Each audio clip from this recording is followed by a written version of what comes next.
फारुखाबाद में LPG refilling agency पर cylinder धमाके से आग लग गई, जिसने देखते ही देखते एलपीजी रिफिलिंग एजेंसी को अपनी लपेट में ले लिया, जबकि आतिशज़दगी से एक शख्स शदीद जख्मी हो गया, जिसे तिब्बी इमदाद के लिए करीबी अस्पताल मुंतकिल किया गया।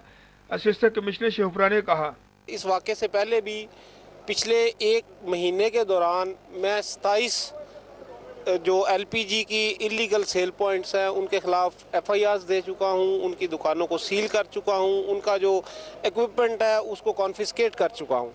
लेकिन इसके बावजूद गली मोहल्लों में और छुप छुपा के ये लोग जो काम कर रहे हैं, बेसिकली ये डिकेंटिंग करते हैं। जहाँ पे इलीगल डिकेंटिंग का काम हो रहा है वहाँ के इर्द गिर्द के लोग जो है वो जिनके घरों को डायरेक्ट ख़तरा है इन लोगों से, उनमें अवेयरनेस क्रिएट नहीं होगी और वो लोग जो है वो हमें इस तरह के कोई भी अगर दुकान कहीं पे है या बिजनेस कोई कर रहा है आगाह नहीं करेंगे तब तक इनका मुकम्मल तौर पे खात्मा जो है वो मुमकिन नहीं। तो आग लगने के बायस वक्फे से सिलेंडर धमाकों का सिलसिला जारी रहा। आतिशज़दगी से करीबी इमारतों को भी शदीद नुकसान पहुंचा और करीबी दुकानों का कीमती सामान जलकर खाकसर हो गया। सिलेंडर धमाकों की जोरदार आवाज़ों से इलाके में खौफ व हरास फैल गया और लोग घरों में महसूर होकर रह गए।